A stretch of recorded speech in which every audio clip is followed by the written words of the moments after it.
Be yourself, and not that you need to hear it. In fact, you'll probably be a better teacher of it. But know who you are, and know that some will love it and some will not. But that's okay as long as you're confident. Make informed decisions and be smart about your choices to an extent. But most importantly, smile, laugh, cry, and love yourself, even if that person tends to tweak out over lemongrass grill entrees. Because that's who you are, and that's who I adore. Love always, Cousin Rachie. And I'm giving you the lyrics to Baz Luhrmann's song, Everybody's Free to Wear Sunscreen, because it holds a lot of truth and importance to me about life and growing up and what truly matters. And it probably sounds more powerful sung by an old college professor because it's like a graduation song. But, you can just have it. I'll start it. Come on. Ladies and gentlemen of the class of 2008, if I could offer you only one tip for the future, sunscreen would be it. The long-term benefits of sunscreen have been proved by scientists, whereas the rest of my advice has no basis, no more reliable than my own meandering experience, and I will dispense this advice now. Enjoy the power and beauty of your youth. Oh, never mind. You will not understand the power and beauty of your youth until they have faded. But trust me, in 20 years you will look back at photos of yourself and recall in a way you can't grasp how much possibility lay before you and how fabulous you really looked. You're not as fat as you imagine. Don't worry about the future, or worry, but know that worrying is as effective as trying to solve an algebra equation by chewing bubblegum. The real troubles in your life are apt to be things that never crossed your worried mind, the kind that blindsides you at 4 p.m. on some idle Tuesday. Do one thing every day that scares you. Sing. Don't be reckless with other people's hearts. Don't put up with people who are reckless with yours. Floss. Don't waste your time on jealousy. Sometimes you're ahead, sometimes you're behind. The race is long, and in the end, it's only with yourself. Remember the compliments you receive. Forget the insults. If you succeed in doing this, tell me how. Keep your old love letters. Throw away your old bank statements. Stretch. Don't feel guilty if you don't know what you want to do with your life. The most interesting people I know didn't know at 22 what they wanted to do with their lives. Some of the most interesting 40-year-olds I know still don't. Get plenty of calcium. Be kind to your knees. You'll miss them when they're gone. Maybe you'll marry. Maybe you won't. Maybe you'll have children. Maybe you won't. Maybe you'll divorce at 40. Maybe you'll dance the funky chicken on your 75th wedding anniversary. Whatever you do, don't congratulate yourself too much or berate yourself either. Your choices are half chance. So are everybody else's. Enjoy your body. Use it in every way you can. Don't be afraid of it or what other people think of it. It's the greatest instrument you'll ever own. Dance even if you have nowhere to do it but in your own living room. Read the directions even if you don't follow them. Do not read beauty magazines. They will only make you feel ugly.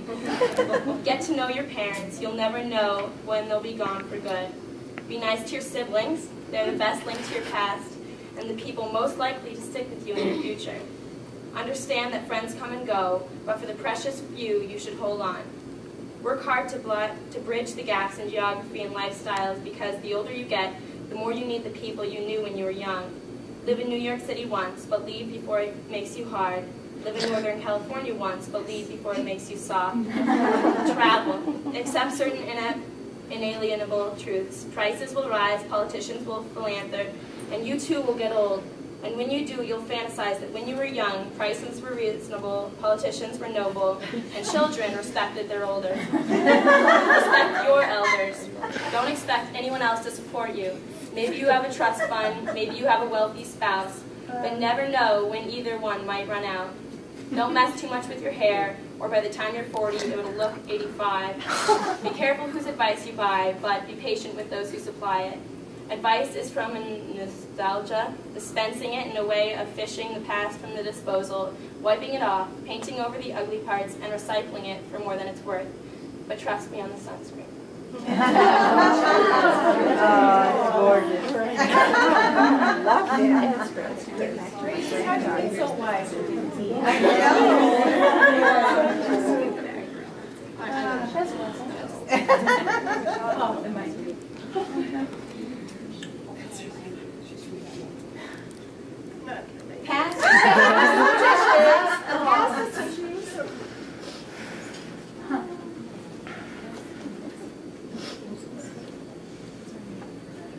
Believe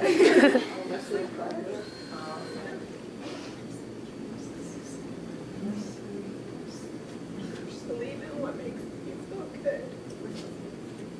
Speak up, Leslie. Start again. Believe in what makes you feel good. Believe in what makes you happy. Believe in the dreams you've always wanted to come true. And give them every chance to. Life holds no promises as to what will come your way. You must search for your own ideals. Life makes no guarantees as to what you'll have.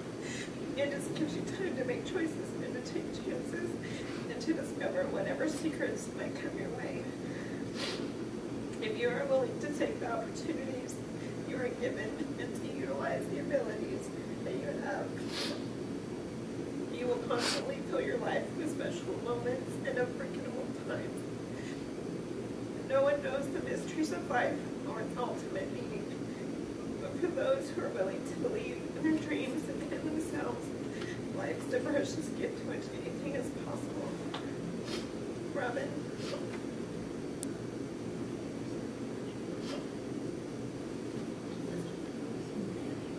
The best kind of friendships are the lasting, warm, and wonderful kind that you and I have always shared.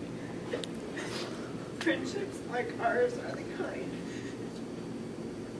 where the caring never goes away. And the understanding is deep and sweet and sincere. And the two friends are so near their hearts that they'll stay close forever. I really cherish having you for a friend. You're the very best kind that there is. And it's a privilege to know you as well as I do. But there's something more that I need to tell you. You and I have a trust and an honesty and a history together that makes me think of you so much more than a friend. You're someone who is at the center of my life, someone essential to me, and I know you'll always stay that way, because when a friend is as close as you are, we're just like family. I can barely even begin to tell you how much you touch my soul, raise my hopes, and inspire my smiles. Maybe the best way to convey is to lovingly say that you've always been and you'll always be a sister to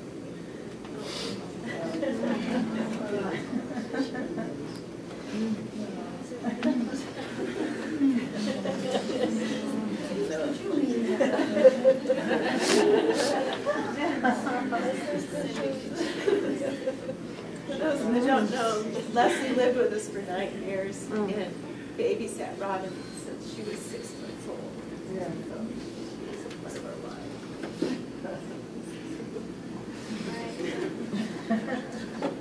This is a poem by Walt Whitman, and it's called Song of Myself. I exist as I am, and that is enough. If no other world be aware, I sit content. One world is aware, and by far the largest to me, and that is myself. And whether I come to my own today or in 10,000 or 10 million years, I can cheerfully take it now, or with equal cheerfulness, I can wait. Robin, you are a wonderful person, and you should never forget it. Ever since we were tiny kids, you had a mind of your own. You made decisions by yourself, and you did your own thing, instead of following the crowd. You have always been smart and independent. You are about to become a woman, and have definitely proven that you deserve it. But as long as we are cousins, I hope that your special qualities do not change.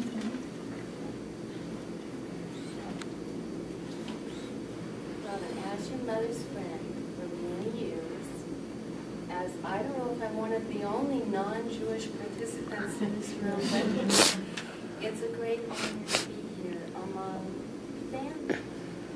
And Patty, if anything, my relationship with Patty showed me it was about family. As I come here, many years later, 20-some, or whatever years later it is, I am reminded of how much our families were important to both of us and how much she shared with me. about her family, and I remember all these wonderful people. And let me tell you, you Jewish people got something about family that is really quintessential. I mean, you guys have this family thing that is so Patty welcomed me into your family, and I still know all these people. And I love being part of this. But there is a big family. We never let it come between us, and may it never come between you and people that you love. And that is, we are all of God. All of us, Christian, Jewish, Islam, whatever. So I write this I didn't know why I wrote this until tonight. And this is all I have to say is, for Robin, life is a gift from God. Devote time to God, to awakening to the love of God. This will serve you, serve others, and serve God very well. May God's blessing shine upon you.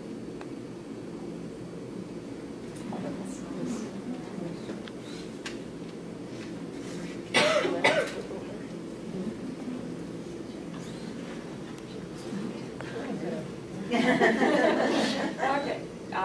As you may remember from us telling you, not because you were there, but you couldn't see it.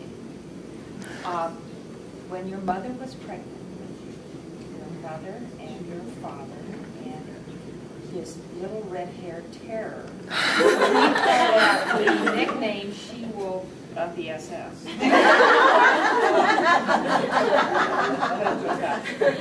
And I'm only telling you this because I continue to feel guilty about this to this day. I have heard that rumors that you are somewhat contrarian at times, which may not be true. But if you are, I want you to know it is my fault. Because I walked into the house when your mother was in the back of the house, and I didn't think about turning on the lights. And I just kind of walked through the house and said, "Hi, Patty." And you were down with your head down where you were supposed to be, ready to get born. And I so badly scared your mother that you flipped over and have probably been backwards ever since.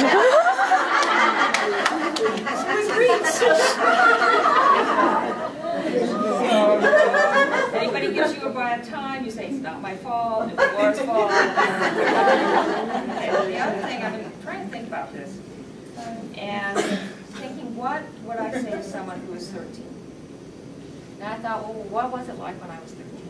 And one of the things that I thought about is that the role models that we see around us are very different now, I think, than they are when I was 13. And I'm not saying that in a good way. And I will tell you what I think is now the role model that is being projected for people your age. And I have a nickname for this role model, and it's called Legally Blonde on Steroids. And I think what is now being projected as the role model for young women is someone who is eternally young, who's very sexy, who's very talented, who's beautiful, who's athletic, and is either a rocket scientist, a Harvard lawyer, or a .com millionaire. Right. And, you know, here is what I think about that. People that strive to be or think they are legally blonde on steroids are very unhappy. And you should avoid them. Friends that think you should be legally blonde on steroids are not your friends, and you should avoid them. And last, and most importantly, boys that desire legally blonde girls on steroids are shallow sex maniacs, and you should avoid them.